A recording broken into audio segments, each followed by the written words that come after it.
I'm not gonna live my life in a cubicle waiting to die.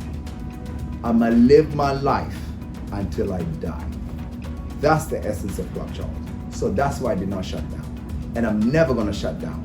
Even if the police come here and shut me down, I'll pay the fines and I'll be back on.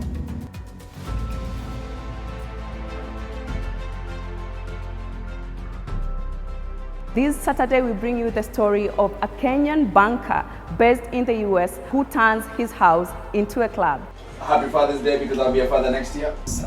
We hang out as friends, no judgment zone, and we are able to just have conversations that are to help you. I met back up here, we got engaged here, and at the party from our marriage was here. Instead of me going to specific clubs which cater for specific cultures, I decided, you know what? Why don't we do it at my house?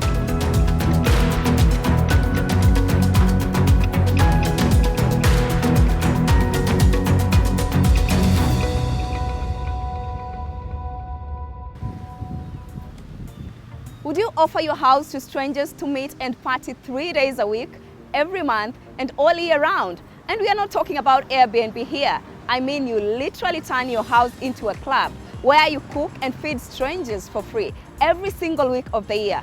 I'm not sure I can do that either. Hello and welcome to Diaspora Life. My name is Persi Telewa, and here is a story of a young Kenyan, Charles Kyalo, who does just that. And no matter what happens to him, he has vowed never to stop hosting parties at his home. So my co-host Chris Wamalwa, who is based in the US, brings you this story.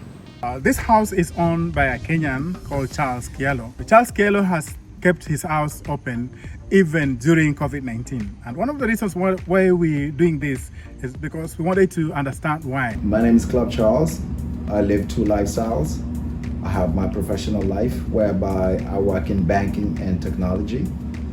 And at the same time, my other half is I live a life of Club Charles. What we do here is we hang out as friends, no judgment zone, and we are able to just have conversations that are to help you. I got a toast to the fathers. I'm not a father yet. Apparently I got a hug from Aida saying Happy Father's Day, because I'll be a father next year. I don't know how she knows that. But anyway, to the current fathers, Jack Sparrow and everybody else. Right? And to the ladies that organized this event. Yes, And the mothers, the mothers who are fathers still. And to the mother fathers. Thanks for coming. Thanks for being here. And yo, celebrate. We love you. I love you guys too. Salute. I hope when you're here, by the time you leave, you got one bit of information that can help you grow yourself. That's it. Like many Kenyans who now work and live in the US, Charles Kyalo, popularly known as Club Charles, migrated here more than 20 years ago as a student. Straight out of high school, Charles was barely out of his teens, and so, like many others from around the world and especially from Kenya, America presented a contradiction of sorts. On the one hand, it looked exciting with endless possibilities and opportunities, and on the other, challenging, menacing, and outright scary because suddenly they don't have the social support systems that they were used to back at home. With no parents by their sides to guide them through life, they are left to the vagaries of Western life, which in most cases is directly opposed to and challenge the African way of life. For Charles, the good thing is that he comes from a relatively affluent family back home, and so his struggles were not how to raise tuition and stay in college like many immigrants do. The struggle for him was how to fit into the larger American social culture that encourages free-wheeler dealing. Out of this, Club Charles was born. When I came here to the United States in December of 2000, I only hanged out with Africans. And not just Africans, I only hanged out with Kenyans. So everything I did and became was Kenyan oriented. But then I came to meet different people from different backgrounds. They could be from Haiti, Jamaica, They could be from Maine, they could be from Iowa, all sorts of places. And I kept learning different things from them. So what I ended up doing is, instead of me going to specific clubs which cater for specific cultures, I decided, you know what? Why don't we do it at my house? And all those people that I like from different cultures, all y'all come here and let's discuss whatever topics that you have, whatever issues that you have. And someone might say, oh, I don't have my paperwork. Or someone else might say, oh, I need to go to school and get like student loans, but I'm having difficulties. Someone else from a different culture, whatever, they have an experience where they can give them and say, you know what, I know this guy, talk to him or send an email and X, Y, and Z will happen. So, hence Club Charles. It's a gathering place, but we needed to have a positive impact to everybody that comes over here. And Club Charles is basically a fancy term used to describe a house where unregulated parties take place. It's Carolyn's birthday. I don't know how this is doing. So we're gonna sing happy birthday. We're gonna sing happy birthday, but wait. In French. In French? We're gonna do it the Kenyan way. There you Give me a go. second. Oh, that shit is nice. Oh my Put some more salt in that chicken. Girl, stop playing around, girl.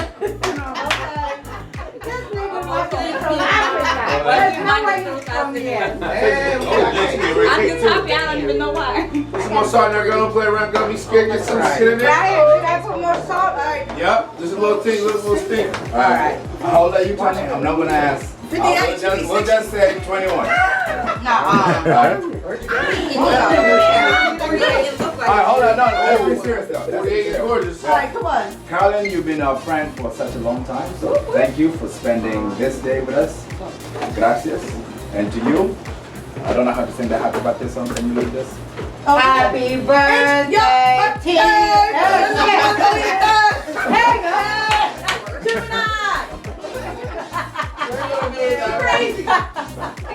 It's your birthday! Alright, so happy birthday to you. Happy birthday to you.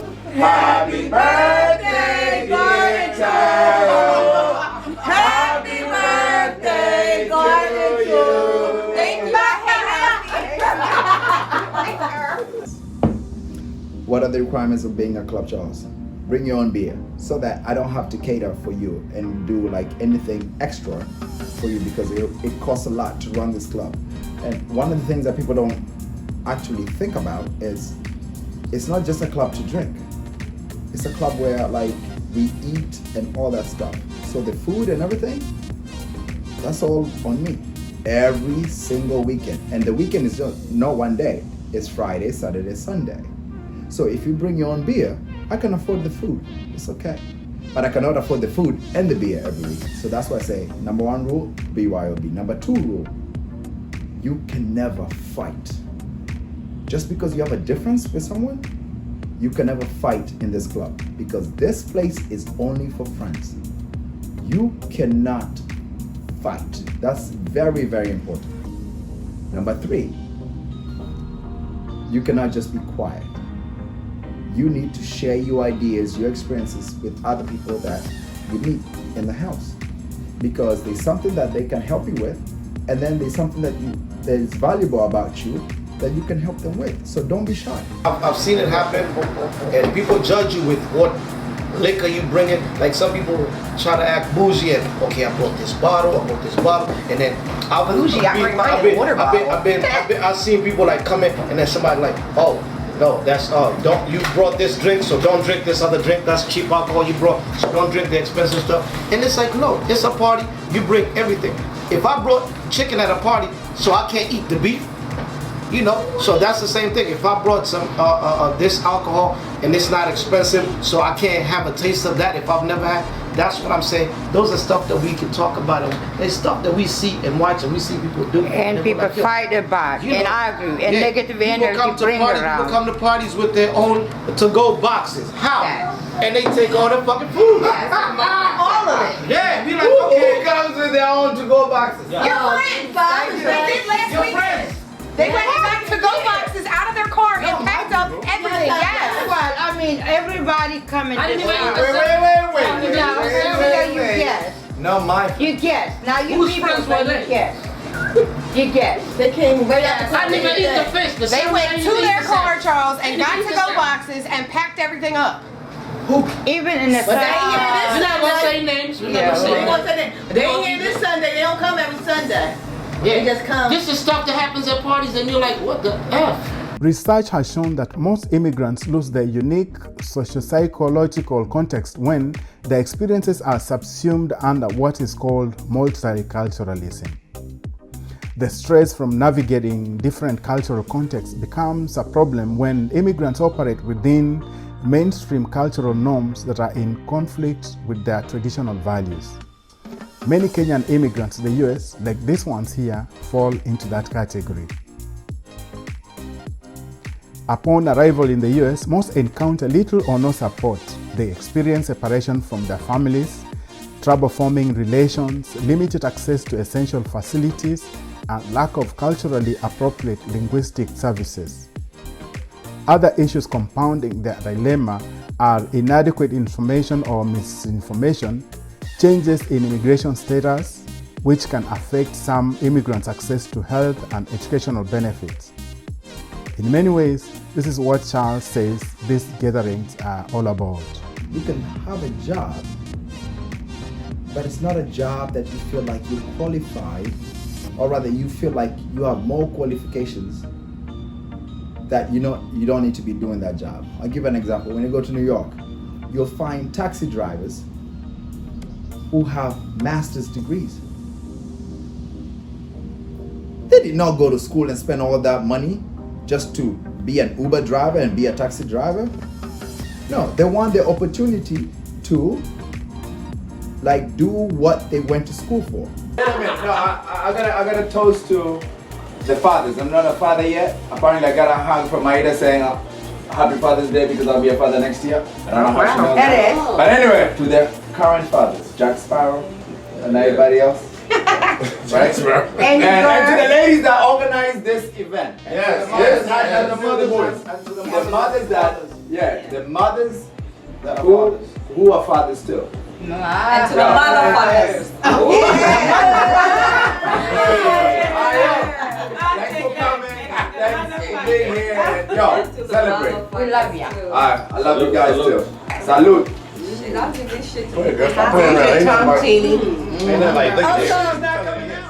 Wherever Club Charles gets his energy to do this, I cannot start to imagine. But truly, he does this for a great cause. And next time I visit that part of the world, I sure will be able to carry my drink just to see what happens for myself. Thank you so much, Chris, for highlighting this. But hey, this story is not over yet. We are taking a short break, and when we return, Chris will bring you a story of an amazing couple who met and got married at Club Charles. Plus, never towards you so it doesn't splash. You don't want oil in your face. Some rare access to tips of preparing steak by Club Charles chef. Don't go too far. Stay tuned.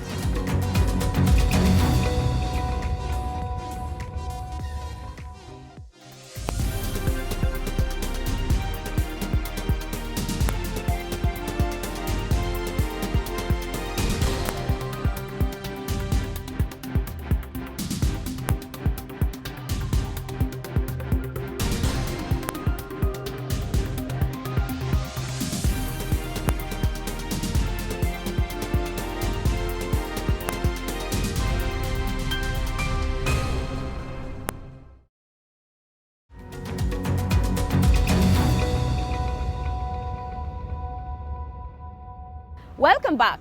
You're just in time to experience a typical party weekend in the life of this great Kenyan banker come entrepreneur, Charles Kyalo, aka Club Charles. If you're just joining us right now, Charles converted his home in Delaware State into a club where strangers and friends meet to discuss issues affecting them as they party away. Here is part 2 of the story of Club Charles as profiled by co-host Chris Wamalwa. Enjoy. Before long, this place is going to be crowded. So I know. But by the end of tonight, right now is what? 12:30. Saturday afternoon. By 12:30, midnight, this place will be a whole another different place. It's gonna be a club. Right? So, by the way, I've never told you about this. So, my house, as much as I just say, oh, come, we're grilling or we cooking stuff, it's more like a clubhouse. When I say a clubhouse, you know, like how rich people like have golf clubhouses and they go and they pay membership fees and they can go there anytime. The same mentality is what I'm using for my house or my something. Meaning, my friends, you can come here, and even if you're not my friend, you can still come here too. Because I put my address on social media. You can come here too. And the main thing is come to a place where you can relax, put your hair down, there's no judgment, you can just chill and bring your own beer. Meaning, like, let's say you like to drink something that I don't provide, right? Bring your own stuff. Let's say you drink crazy ass drink. Bring your own stuff and drink it and just relax. There's no judgment, and you're gonna meet new people, and not just new people. Meet your wife new here. people. Oh, it's so funny you say that. Because you know a lot of people here met here for the first time.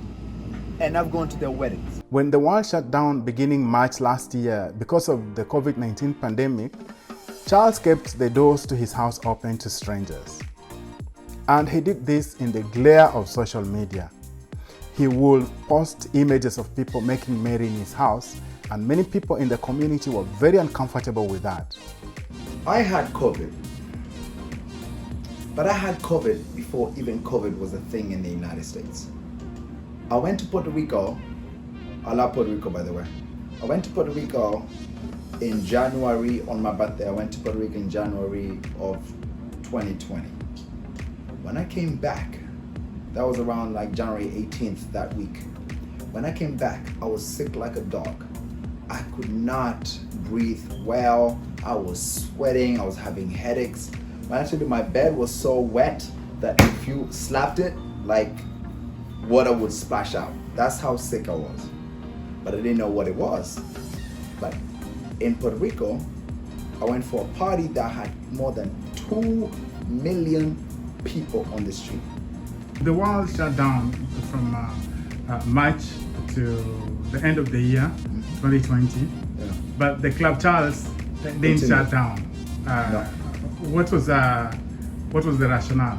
I'm not gonna live my life in a cubicle waiting to die. I'm gonna live my life until I die. That's the essence of Club Charles. So that's why I did not shut down. And I'm never gonna shut down. Even if the police come in and shut me down, I'll pay the fines and I'll be back on. So what would you tell those people who think that in doing that you endanger the lives of other people? Good. Oh, very good question. To those people, don't come. Don't come. Stay at home. Be safe. Why would you get inside your car, start your car and say, I'm gonna go to 35 Glenwood Drive, Newark, Delaware to Club Charles? If you know back home you have like older people that you could endanger or young kids that you could endanger, why would you come? You need to be responsible for your own life. Don't come here. But I'm not saying like Club Charles is a disease or COVID cesspool. No, it's just a place where we risk our lives, right? To live our lives. So don't come. A major component of what makes Club Charles a unique and highly successful house party is in fact the food that Charles provides. He cooks most of his food himself using knowledge that he acquired from YouTube. But today, he has a special guest in the name of Chef Rick Allen. How you guys doing? You already know my name is Club Charles, and today is a different type of day. Now, during the pandemic, I've actually learned how to cook, or rather I've been guessing on how to cook for my guests. But then I've always had someone in the background who is a restaurant manager or owner of restaurants, and he knows how to cook. His name is Rick. That's Rick right there. He always gives me pointers of what to do, what not to do. But then today he decided, you know what, Charles? I'm gonna come over and actually really show you how to cook steaks. I've been cooking steaks from YouTube. Good place. But then today Rick is here to show me exactly how to cook great steak. So Rick? Yeah, I mean, before Charles and I talked about doing a master class on steaks and learning, the best way to make them and to make them flavorful and have them great starts with picking the perfect steak, seasoning it right, and cooking it properly and to the right temperature. So that's what we're here to do today. We're gonna have some fun and make some great steaks so everybody can eat. Yeah. So we're gonna start with the New York strip, and we're gonna start with a ribeye. Both of them are going in the pan. You wanna make sure the pan's scorching hot, a little bit of oil. When you see that smoke coming up, that means it's ready to go. You always wanna lay a steak away from you, never towards you, so it doesn't splash. You don't want oil in your face. Yeah. That would be bad. You're gonna let it sit there. The problem that most cooks do, they always, as soon as it goes in the pan, the first thing they wanna do is start flipping and moving things around. It happens on the grill too, a lot of people. The best thing you need to do with steak is let it sit. Yeah. At this size steak, it's gonna cook for about 2 to 3 minutes on one side. We're gonna flip it, do about 2 to 3 minutes on the other side. And then we're gonna add some butter, some thyme, and some garlic. We're gonna baste it, and it's gonna be beautiful and ready to go, so. By any standards, Charles is a successful Kenyan in the US. He has a great job as a manager in a bank in Wilmington, and he owns this home in this nice neighborhood. Many people in the community love him, and he loves them back. What's your understanding of Club Charles? What happens here? Well, to me, Club Charles is Club Charles. Anything pretty much can happen, but not in like negative ways. It's ways of bringing family and friends, different cultures, vibes, different topics, so everybody can get different opinions in all types of aspects without having to feel hatred towards having your own. But this is also a friend's house to me, a family's house to me. Like this is family. Yeah, it's about 3 years ago, I had met back up with my childhood love. You know, ever since then, we've been inseparable. So one New Year's Eve, I proposed to her here. Then now, eventually, we got married. And then our after party was here. We met back up here, we got engaged here, and the after party from our marriage was here. So yes, Club Charles is definitely a great place to be. Got good vibes, meet different people from different cultures, especially the food and everything is different. You got different cultures cooking everything. We all work together. There's nobody like disrespectful or nothing. So if you ever want to have a great time and once you get away, Club Charles is actually a great place to be at.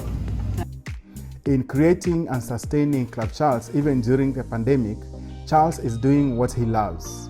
He is living his dream in a country full of dreams. People have so much respect for me, the same way I have respect for them, that I can go upstairs and sleep because at the end of the day, this is my house, right? Everybody gets to go home to their home.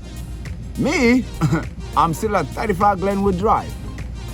So I can go upstairs and go to sleep, and I wake up in the morning, it's like nothing happened.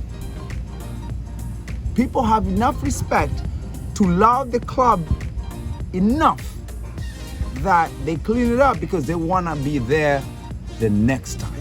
Wow, this man Charles, aka Club Charles, is quite inspirational. I feel like I could try this already, even if it's just once in a while, as long as it's for a worthy cause. So what lessons have you learned from Club Charles' experience? Would you open up your house to strangers for free? Share your views and comments via Diaspora Life social media channels, and let's continue with this conversation. That's all time could allow us for this episode of the Diaspora Life. Join Chris and I again next Saturday, 5:30 p.m. Kenyan time for another great episode of the Diaspora Life. Remember to catch these and many other shows on Standard Flix app. Have a lovely weekend.